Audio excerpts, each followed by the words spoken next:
ਬਿਸਮਿਲ੍ਲਾਹਿਰਰਹਿਮਾਨਿਰਰਹੀਮ अस्सलाम वालेकुम।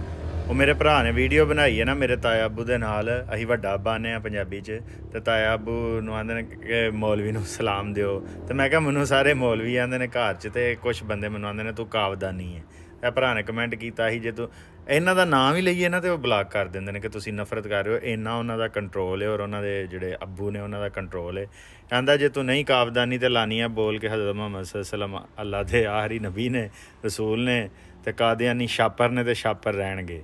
ਛਾਪਰ ਦੀ ਜਿਹੜਾ ਲਫ਼ਜ਼ ਦੂਜਾ ਸੀ, ਉਹ ਵੀ ਜੇ ਮੈਂ ਇੱਥੇ ਕਮੈਂਟ 'ਚ ਲਿਖਾਂ ਉਹਨਾਂ ਕਹਿਣਾ ਤੂੰ ਹੇਟ ਕਮੈਂਟ ਕਰ ਰਿਹਾ। ਕਹਿਣ ਤੋਂ ਮੁਰਾਦ ਇਹ ਵੇ ਜੇ ਮੈਂ ਬੋਲ ਵੀ ਦਿਆਂ, ਔਰ ਮੈਂ 500 ਵੀਡੀਓਜ਼ ਦੇ ਵਿੱਚ ਬੋਲਿਆ ਵੀ ਹੈ, ਤੇ ਮੈਨੂੰ ਜ਼ਰੂਰਤ ਕੀ ਹੈ ਕਿ ਮੈਂ ਤੁਹਾਡੇ ਅੱਗੇ ਕਲਮਾ ਪੜ੍ਹਾਂ? ਤੁਸੀਂ ਮਾਮੇ ਲੱਗਦੇ ਹੋ ਇਸਲਾਮ ਦੇ। ਮਸਲਨ ਮੇਰੀ ਇੱਕ ਗੱਲ ਸੁਣੋ ਯਾਰ, ਅਕਲ ਕਰੋ, ਕੋਈ ਇਲਮ ਸਿੱਖੋ, ਕੁਰਾਨ ਪੜ੍ਹੋ, ਹਦੀਸ ਪੜ੍ਹੋ। ਉਹ ਮੁਫਤੀ ਜਿਹੜਾ ਸਾਡਾ ਤਾਰਕ ਮਸੂਦ ਹੈ, ਉਹਦੇ ਨਾਲ ਤੁਸੀਂ 100 ਇਖਤਲਾਫ ਕਰੋ।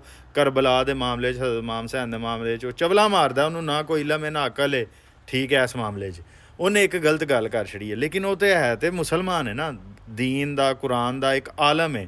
ਉਹਦੇ ਨਾਲ ਤੁਸੀਂ 100 ਇਖਤਲਾਫ ਕਰੋ, ਤੁਸੀਂ ਉਹਨੂੰ ਕਹਿ ਛੱਡਦੇ ਆ ਗੁਸਤਾਖ। ਉਹ ਜਿਸ ਬੰਦੇ ਦੀ ਸਾਰੀ ਜ਼ਿੰਦਗੀ ਇਸਲਾਮ ਦੀ ਗੱਲ ਕਰਦਿਆਂ ਗੁਜ਼ਰੀ ਹੈ, ਉਹਨੂੰ ਗੁਸਤਾਖ ਰਸੂਲ ਕਹਿ ਦਿਓ, ਗੁਸਤਾਖ ਕੁਰਾਨ ਕਹਿ ਦਿਓ, ਕਿਉਂਕਿ ਤੁਸੀਂ ਦੀਨ ਦੇ ਮਾਮੇ ਹੋ। ਤੇ ਮੇਰੀ ਤਾਂ ਕੋਈ ਹਸੀਅਤ ਹੀ ਨਹੀਂ, ਤੇ ਤੁਹਾਨੂੰ ਮੈਂ ਕਿਉਂ ਬਾਰ-ਬਾਰ ਇਸ ਗੱਲ ਦਾ ਦਿਆਂ ਭਾਈ ਦਲੀਲ ਕਿ ਮੈਂ ਮੁਸਲਮਾਨ ਹਾਂ? ਇਹ ਜਿੰਨੇ ਖਾਸ ਤੌਰ 'ਤੇ ਸਾਡੇ ਸੁੰਨੀ ਜਾਹਲੀਨ ਨੇ, ਹਰ ਮਸਲਕ 'ਚ ਅਲਹਮਦੁਲਿਲਾ ਜਾਹਲੀਨ ਦੀ ਕਸੀਰ ਤਾਦਾਦ ਪਾਈ ਜਾਂਦੀ ਹੈ। ਲੇਕਿਨ ਮੇਰੀ ਇੱਕ ਗੱਲ ਸੁਣ ਲਓ, ਕੁਰਾਨ ਪੜ੍ਹੋ, ਹਦੀਸ ਪੜ੍ਹੋ, ਦੁਨੀਆ ਦੀ ਤਾਰੀਖ ਪੜ੍ਹੋ, ਔਰ ਹਰ ਬੰਦੇ ਨੂੰ ਨਾ ਉਹਦੀ ਪੂਰੀ ਜਿਹੜੀ ਹੈ ਨਾ ਹਿਸਟਰੀ ਵੇਖ ਲਿਆ ਕਰੋ। ਜੁਨੇਦ ਜਮਸ਼ੇਦ ਸੀ, ਉਹਨੂੰ ਜੁੱਤੀਆਂ ਮਾਰੀਆਂ ਸਾਡਿਆਂ ਸੁਨੀਆਂ ਨੇ, ਕਿਉਂ? ਹਾਲੇ ਉਹ ਦੀਨ ਦੀ ਗੱਲ ਕਰਦਾ। ਅਸਲ ਮਸਲਾ ਕੀ ਹੈ?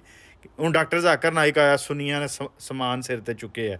ਡਾਕਟਰ ਜ਼ਾਕਿਰ ਨਾਇਕ ਦੀ ਚਲੋ ਤੁਸੀਂ ਕਰਬਲਾ ਦੇ ਮਾਮਲੇ 'ਚ ਯਜ਼ੀਦ ਨੂੰ ਰਜ਼ੀ ਅੱਲਾਹ ਤਾਲਾ ਕਹਿਣ 'ਤੇ ਤੁਸੀਂ ਉਹਨੂੰ ਜੋ ਮਰਜ਼ੀ ਆਖੋ, ਲੇਕਿਨ ਤੁਸੀਂ ਆਪਣੇ ਮੌਲਵੀਆਂ ਦੀਆਂ ਚਵਲਾਂ 'ਤੇ ਨਹੀਂ ਕਦੀ ਜਿਹੜੀ ਉਹ ਚਵਲ ਮਾਰਦੇ ਨੇ ਸਾਡੇ ਸੁੰਨੀ ਮੌਲਵੀ, ਐਡੀ ਤਾਂ ਕੋਈ ਦੁਨੀਆ ਦੇ ਮਾਰਦਾ ਹੀ ਨਹੀਂ। ਜਾਂ ਸ਼ੀਆਂ ਦੇ ਜ਼ਾਕਿਰ ਜਿੱਡੀ ਚਵਲ ਮਾਰਦੇ ਨੇ। ਤੇ ਚਵਲ ਬੰਦੇ ਨੂੰ ਚਵਲ ਆਖੋ, ਲੇਕਿਨ ਇਹ ਨਾ ਆਖੋ ਕਿ ਭਾਈ ਉਹ ਬੰਦਾ ਦੀਨ ਦਾ ਦੁਸ਼ਮਣ ਹੈ ਜਾਂ ਦੀਨ ਤੋਂ ਬਾਹਰ ਹੈ। ਉਹਦੀ ਉਸ ਗੱਲ 'ਤੇ ਤੁਸੀਂ ਤਨਕੀਦ ਕਰੋ, ਲੇਕਿਨ ਸਭ ਤੋਂ ਪਹਿਲਾਂ ਆਪਣੇ ਅੰਦਰ ਵੀ ਝਾਤੀ ਮਾਰੋ, ਇਲਮ ਹਾਸਲ ਕਰੋ। ਦੁਨੀਆ ਦੇ ਵਿੱਚ ਸਾਡਾ ਮਜ਼ਾਕ ਬਣ ਰਿਹਾ। ਜਿੰਨੀ ਦੇਰ ਤੱਕ ਅਸੀਂ ਕੁਰਾਨ ਆਂਦਾ ਇਕਰਾ ਪੜ੍ਹੋ ਪੜ੍ਹੋ ਪੜ੍ਹੋ, ਜਿੰਨੀ ਦੇਰ ਅਸੀਂ ਕੁਰਾਨ ਹੀ ਨਹੀਂ ਤੁਸੀਂ ਪੜ੍ਹਿਆ, ਤੁਹਾਨੂੰ ਸ਼ਊਰ ਹੀ ਨਹੀਂ ਕਿ ਕੁਰਾਨ ਕੀ ਕਹਿੰਦਾ।